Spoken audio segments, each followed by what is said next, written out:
दुनिया का पहला ग्रंथ वेद है। पुरुषोत्तम मर्यादा श्री राम और श्री कृष्ण को अगर आप देख लें कि उनका जो कैरेक्टर है वो मजलूमों की मदद करता है। अगर भारतीय जनता पार्टी आ जाएगी तो ये तुम्हारी नागरिकता खत्म कर देगी। वो सिर्फ मुसलमानों को भ्रमित करते हैं, भ्रम में मत आए। 1980 के अंदर मुरादाबाद के अंदर दंगा हुआ, भागलपुर के अंदर दंगा हुआ, मेरठ के अंदर दंगा हुआ और भिवंडी के अंदर दंगा हुआ, मुजफ्फरनगर के अंदर दंगा हुआ। कि वो आरएसएस आपको कहाँ नुकसान पहुंचा रही है, जरा बताइए। आज हमारे साथ स्टूडियो में मौजूद हैं मुफ्ती शमूम कासमी जी, जो उत्तराखंड मदरसे बोर्ड के अध्यक्ष हैं। आज उनके जीवन पे हम चर्चा करेंगे, कुछ पॉलिटिकल भी चर्चा करेंगे। कासमी साहब, बहुत बहुत स्वागत है आपका हमारे स्टूडियो में आने के लिए। बहुत धन्यवाद। कासमी साहब, आपकी एजुकेशन जो शुरू हुई थी वो देवबंद से हुई थी। आपका पारिवारिक बैकग्राउंड कैसा रहा, एजुकेशन कैसी रही, घर का सपोर्ट कैसा रहा? शरद जी, सबसे पहले तो मैं आपको, आपके चैनल को, आपके स्टाफ को 9 वर्ष की आपको बधाई देता हूँ, शुभकामनाएं देता हूँ। आने वाला 2024 जो हमारा शुरू हुआ है वो आपके लिए, आपके चैनल के लिए बहुत शुभ हो और देश में आपके चैनल के ज़रिए से राष्ट्रीय एकता व अखंडता मजबूत हो। मैं 1967 25 जून 1967 को मेरी पैदाइश हुई। प्राइमरी स्कूल में मैं अपने गुरुजनों से पढ़ा। मैंने वहाँ से जो सामान्य एजुकेशन हो सकती है वो हासिल की और उसके बाद मैं धार्मिक एजुकेशन की तरफ आया और देवबंद, दारुल देवबंद में मैं एडमिट हुआ 1981 के अंदर। दारुल देवबंद के मोहतमीम हज़रत मौलाना मरगूबुर रहमान साहब जो मेरे गार्जियन थे, उनकी सरपरस्ती में रह कर के मैंने एजुकेशन हासिल की और जो धर्मशास्त्र की आखिरी तक मैंने उसे पढ़ा और 1986 में मैंने रुहेलखंड से उर्दू से एमए किया।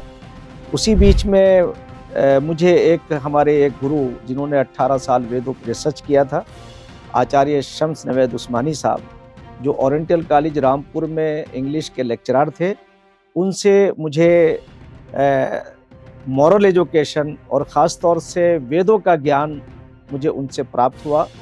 कई पार्टियों का आना और जाना रहा होगा आपके सामने, मुख्यमंत्री बदले होंगे, मंत्री बदले होंगे, तो इस बीच में आपको किस किस कठिनाइयों का सामना करना पड़ा? पार्टियों का बदलना एक बहुत बड़ा मूवमेंट होता है, प्रदेश लेवल पे, राष्ट्र लेवल पे, तो आपने किस किस चीज़ों का सामना किया इसमें और किस किस तकलीफों से जूझे? देखिए, मैं ये बात बहुत उसके साथ कह सकता हूँ कि श्रीमती इंदिरा गांधी हमारे दौर में लंबे अरसे तक जो हमारा स्टूडेंट लाइफ थी वो लंबे अरसे तक प्रधानमंत्री रही। 1977 की बात है शायद कि जिस वक्त हम बहुत छोटे थे, तो उस वक्त एक नसबंदी और इमरजेंसी जब लगी तो हम बहुत छोटे थे। तो इमरजेंसी के मौके पर जिस वक्त ये आया तो हमें ये लगा कि ये तो तानाशाही है और ये आम लोगों का जो उनका अधिकार है, उन अधिकारों का हनन है। पूर्वजों को लेकर के आपने बहुत जगह टिप्पणी की है। देखिए, उसमें शरद जी मेरा अपना ये मानना है कि सारी दुनिया एक ही नर नारी की संतान है। यानी मैं पहले कहता हूँ कि संसार का पहला जो ज्ञान है वो वेद है और अंतिम ज्ञान कुरान है और दोनों का मूल एक है। एको ब्रह्म द्वितीय नास्ते वादहु ला शरीक, वन गॉड विदाउट सेकंड, अव्वल अल्लाह नूर उपाय कुदरत के सब बंदे, एक ही नूर से सब जग उपजे, कौन भले कौन मंदे। हमारी पूजा पद्धति अलग हो सकती है, हमारे नफ़े और नुकसान एक है। कासमी साहब, कुरान और कुरान, इन दोनों में अंतर क्या है? सर, इनमें कोई अंतर नहीं है। अंतर यह है कि ज्ञान के दौर में अज्ञानता है, ज्ञान के दौर में अज्ञानता है। अगर ज्ञान की तरफ हम बढ़ेंगे तो हमारी दूरियां कम होंगी। ज़बाने यार मन तुर्की के मन तुर्की नमी दानम, मेरे यार की ज़बान तुर्की है और मैं तुर्की नहीं जानता हूँ। जैसे वेद, मैंने पहले कहा कि वेद दुनिया का पहला ग्रंथ वेद है और अंतिम वाणी कुरान है। अगर आप देखेंगे इन्होंने इन दोनों को उठा करके तो आपको ये लगेगा कि दूरी जो है वो सिर्फ अज्ञानता के कारण है, वरना अगर आप ज्ञान ग्रहण करेंगे, आप एजुकेशन की तरफ आएंगे, आप आध्यात्मिकता की तरफ आएंगे तो आपको अलग कुछ नहीं मिलेगा। और ट्रिपल तलाक पे आपकी क्या राय है? हमारे देश के प्रधानमंत्री 3 तलाक के ऊपर पाबंदी लगाते हैं, तो वो लोग गैर इस्लामिक तौर से 3 तलाकों का इस्तेमाल कर रहे थे जो इस्लाम के अनुसार नहीं थी। आज कानून बनने के बाद उनमें डर पैदा हुआ है और उसका फ़ायदा ये हुआ है कि घर टूटने से बच रहे हैं, तलाक़ें नहीं हो रही हैं। तो इसलिए मैं समझता हूँ कि ये काम भी प्रधानमंत्री का बहुत सराहनीय है। मदरसों की जांच की बात आ रही है, जैसे अभी जोरों शोरों से मदरसों की जांच हो रही है, उत्तर प्रदेश में भी हो रहा है, आपके उत्तराखंड में भी हो रहा है और तमाम जगह पे भी जांच हो रही है। आए दिन खबरें नई नई आ रही है। तो इस जांच की जो प्रक्रिया है इस पे आपकी क्या राय है? नहीं, देखिए, जांच तो एक संवैधानिक प्रक्रिया है।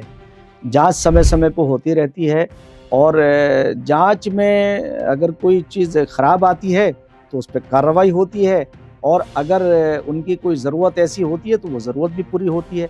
मैं समझता हूँ कि जांच जो है वो एक संवैधानिक प्रक्रिया है। उसमें वो कोई ऐसी चीज़ नहीं है कि किसी को परेशान करने के लिए हो या किसी को भयभीत करने के लिए हो। मैं इस संदर्भ में ये बात कहना चाहूँगा, विशेषकर उत्तराखंड के मदरसों से, कि आपको जांच की किसी भी प्रक्रिया से भयभीत नहीं होना है, बल्कि जो मानक आपको दिए गए हैं उनके अनुसार आपको पारदर्शिता, ट्रांसपेरेंसी बरतनी है और बाकी आप बिल्कुल निर्भीक होकर के अपने कार्यों को आप आगे बढ़ाइए। मीट की दुकानें बंद हो रही हैं आजकल, सारे जो प्रोटोकॉल है उसको फॉलो कर रहा है, उनकी दुकानें खुल रही हैं कि मुस्लिम पक्ष जो है वो बड़ा नाराज है। आए दिन वीडियो वायरल हो रहे हैं, गाजियाबाद के वीडियो वायरल हुए, बहुत आपके देवबंद के कई सारे वीडियो वायरल हो रहे हैं सोशल मीडिया पे। तो बड़ी नाराजगी है मुस्लिम पक्षों की इसको लेकर के। नहीं, देखिए, मैं समझता हूँ कि ये नाराज़गी अगर वो इसलिए व्यक्त कर रहे हैं कि उन्हें लाइसेंस लेने में कोई कठिनाई है, कोई दिक्कत आ रही है, तो उनकी नाराज़गी को दूर किया जाएगा।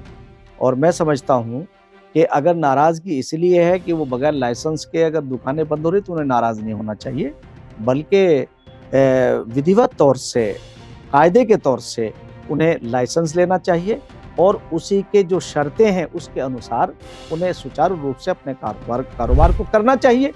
कई बार आरोप लगते आए हैं कि आप आरएसएस के खिलाफ नहीं जाते।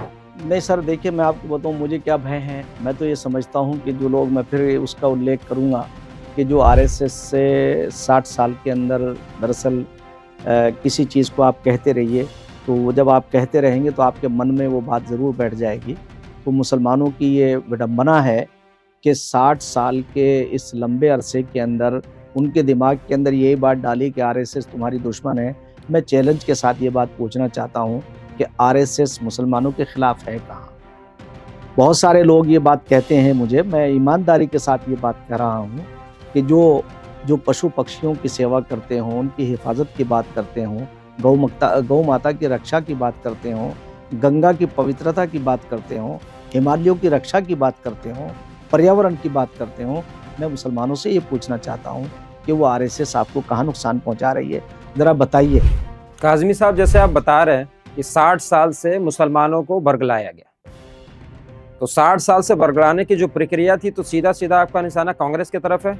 नहीं, देखिए, जो आपने कहा, मैं बिल्कुल स्पष्ट ये बात कहना चाहता हूँ कि कांग्रेस के कार्यकाल के अंदर इसके सिवा कुछ नहीं हुआ कि सिर्फ मुसलमानों को वोट बैंक बना के रखा, उनका तुष्टीकरण, इसी को तुष्टीकरण कहते हैं। उसके लिए राजेंद्र सिंह सच्चर जी, जो स्वर्गीय चीफ जस्टिस रहे हैं दिल्ली हाई कोर्ट के, उनके नेतृत्व में एक कमेटी बनाई गई जिसे सच्चर कमेटी कहते हैं। सच्चर कमेटी की रिपोर्ट जब आती है तो वो कांग्रेस के कार्यकाल के अंदर आती है और कांग्रेस का 10 साल का कार्यकाल, चाहे वो स्टेट का हो और चाहे वो सेंटर का हो, उन तमाम कार्यकालों के अंदर जो बड़ा लंबा अरसा मिला है कांग्रेस को, उन्होंने कोई काम नहीं किया। कानून व्यवस्था को लेकर, ट्रैफिक नियमों को लेकर के बड़े संशोधन किए गए। अभी एक तरफ ट्रकों की हड़ताल चल रही है जिसमें अभी नया कानून पारित किया गया। देखिए, देश के लेवल पे अगर बात करते हैं आप, तो मैं ये बात कह सकता हूँ कि जो पुराने कानून थे वो बदलने चाहिए थे। आज मैं इस बात को ये किसी मौके पर हमारे आदरणीय प्रधानमंत्री श्री नरेंद्र मोदी जी ने ये बात कही थी कि हम 1200 साल से गुलाम थे। मैं आज इस मौके पे ये बात कहना चाहता हूं कि यकीनी तौर से हम भारतीयों की सरकार तो आज है, हम भारत मूल के लोग, मैं तो मुगलों को भारत मूल का नहीं समझता हूं। आज 2014 यानी 1947 के बाद और आज तक 1947 के बाद हम भारतीयों ने सरकार चलाई है। बेरोजगारी एक अलग मुद्दा है देश में। युवाओं को बेरोजगारी से मुक्त किया गया है, अगर किया गया तो क्या परसेंटेज रहे हैं? सर देखिए, मैं आपको बताऊं कि मुसलमानों को भी उतने ही मौके यहाँ हासिल हैं जितने हमारे और भारत के हमारे हमवतन लोगों को हैं। और देखिए, आप कॉम्पिटिटिव जो मुकाबले के जो एग्ज़ाम होते हैं, तो जैसे यूपीएससी है, आप उसमें मुसलमानों की भागीदारी देखिए। आप इसी तरह से अन्य किसी भी योजना के अंदर कहीं भी कोई भेदभाव नहीं है और बगैर किसी उसके बगैर भेदभाव के, बगैर किसी शनाख्त के उन सबको पूरा लाभ मिलता है। काज़मी साहब, आपका अन्ना हजारे जी के साथ पहले बहुत अच्छे संबंध रहे और आपने अन्ना हजारे जी के साथ मिलके समाज को लेकर के बहुत सारे काम को किया। तो अभी अन्ना हजारे जी और आप, इसके बाद अरविंद केजरीवाल जो आम आदमी पार्टी के मुखिया हैं और देश की राजधानी के मुख्यमंत्री भी हैं, तो अभी आप लोगों के कैसे संबंध हैं? देखिए, 2010 में अन्ना हजारे के नेतृत्व में हमने एक आंदोलन शुरू किया था करप्शन के खिलाफ। जब पूरे मुल्क के अंदर एक करप्शन फैला हुआ था, उस करप्शन के खिलाफ एक आंदोलन शुरू हुआ, जिसे कुछ लोगों ने उसे कैप्चर कर लिया था बाद में। मैं समझता हूं कि वो आंदोलन जो अन्ना मूवमेंट कहलाता है, जिसमें हम 21-22 लोग थे, उसमें स्वामी रामदेव जी भी थे, स्वामी अग्निवेश जी भी थे, शांति भूषण जी भी थे, किरण बेदी जी भी थी, अरविंद केजरीवाल और अन्य लोग भी थे, मेधा पाटेकर जी भी थी। तो उस वक्त देश के अंदर पूरा एक ऐसा वातावरण बना था कि जो कॉमनवेल्थ घोटाले पे जो यहाँ उस वक्त कांग्रेस की सरकार ने जो घोटाला किया था और उसमें जो सामने चीज़ें आई थी, तो हम उस वक्त करप्शन के ख़िलाफ़ खड़े हुए थे और हमारा उद्देश्य ये था कि देश जो है वो से करप्शन ख़त्म होना चाहिए और आम लोगों को सुविधा मिलनी चाहिए। कि अगला प्रधानमंत्री आप किसको देखना चाहते हैं? जाहिर है कि मैं समझता हूं कि अभी देश के अंदर जितने कार्य हुए हैं और वो कार्य जो हैं, जिस तरह से कुशलता के साथ हमारा देश आगे बढ़ रहा है, मैं तो देश के सारे लोगों से आह्वान भी करना चाहूँगा कि देश का अगला प्रधानमंत्री आदरणीय श्री नरेंद्र मोदी जी ही होंगे और उन्हें ही होना चाहिए, इसलिए कि अभी देश को उनकी ज़रूरत है।